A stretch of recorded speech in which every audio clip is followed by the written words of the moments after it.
Well, here in Berriton, we're just about to introduce our second phase of traffic calming.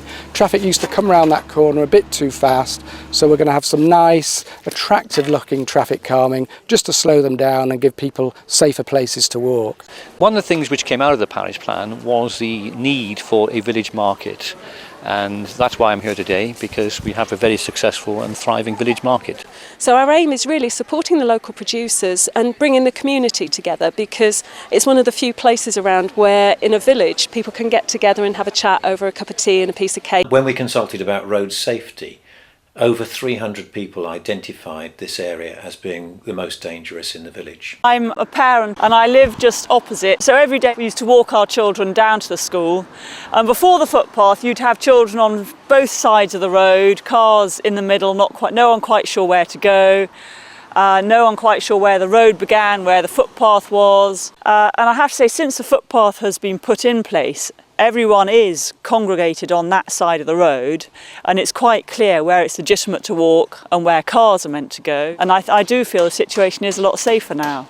We've always had a good community spirit here, but you can always make it better. We've got people who now mow the grass in the churchyard. We've got a neighbour care group where people take others to their doctor's appointments, pick up prescriptions for them. There we go. See you soon. Yes. One of the weirdest perhaps is our sheep rolling rota. Now there are a number of volunteers who go out in the countryside, work with the farmers. If we see a sheep upside down, we turn it over, it's back on its feet, it's fit and well. We've got a sheep rolling rota. Well, it brings the people of all ages together, people who didn't realise they could run. They've come along and we've encouraged them. It does contribute, as I say, to the village community, which is good. We've got a very good community here. One particular one that comes to mind is in Dameron. There the community set out a number of things they wanted to do, including setting up a play trail. Today's the last day of the summer activities that FunQuest organised for the children of Dameron and the surrounding area. And this is a play trail that we built because they didn't have anywhere to play.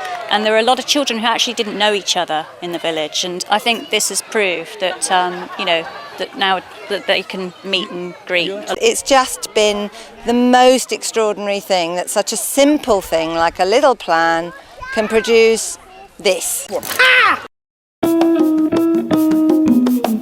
What's going on today is a village event. It's a multicultural day, but on the back of it we are hoping to do the consultation or start the consultation for the North Baddesley Community Plan. A town partnership brings together the different organisations of the town. So in itself it has a small core, but it consists of people who represent different organisations and some individuals in the town. We've enabled people to get to the town centre more easily by producing a car park at this end of a school site, which makes it possible for people to park there long term, and a footpath which makes it possible for people who live in the town to access the town centre more easily. Well, as we conducted the public consultation, people actually enjoyed taking part. It wasn't one of those boring exercises. People said, involve me in this. We were able to turn up at people's houses carrying 2 or 3 bottles of wine and some packets of nibbles and ask people what they liked about the place, what they didn't like, what they'd like to change. And from that we were able to get a really big range of issues, and only after that did we then produce a questionnaire survey, and that enabled us to quantify people's strengths of feeling. We wanted to kind of put our views forward and make a difference. Nice bus times and bus journeys to a place that we actually want to go to. Like most of my friends, they were like, oh yeah, it would be really nice if I had somewhere to chill out. I hope that they will kind of take our views and stuff, and I hope that we will get somewhere that people want and young people will get somewhere they can hang out. I think there will be action. Hopefully they'll communicate with the bus companies and get better times, and hopefully get a few more streetlights up.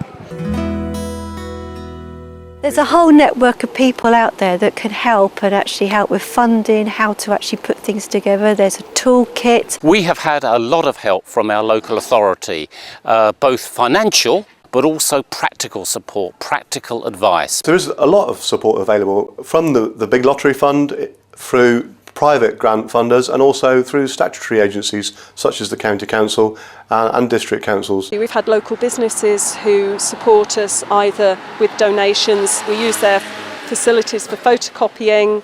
They provide us with literature and so on. So, we've had a lot of local support as well, which has been really good. community plans can bring money in from outside of the area that otherwise wouldn't have been available. Here in the New Forest, for example, we've been doing community planning now for 5 years, and I can honestly say that it has made a huge difference to the residents in the forest. It's brought about projects that wouldn't have happened without doing the community plan, and it's brought in funding that we wouldn't have been able to attract as a local authority to help the communities. It's work in progress, you know. It's not, okay, we've done it, let's put it on a bookshelf and forget about it. It should be a working document, a live document. So, you know, all communities need to keep going further and further with things. You'll certainly have some things which you may be able to achieve quite quickly, but you can't achieve everything overnight. You have to be patient. There are some things which, if you stick with them and you refresh them, you'll be able to maybe achieve 5 years after you started the process. So don't be disappointed if you can't achieve everything at once. Keep going, keep the plan up to date, and you should achieve more and more as time goes on. So I'm hoping that most communities will sort of go back, revisit and say, well, actually, yeah, 10 years, 5 years ago, that was really what we wanted, but actually now, perhaps we don't want that so much. Perhaps we want something different. And that new generations moving into the community will see the plan is just as relevant as the people before them did when they produced it in the first place.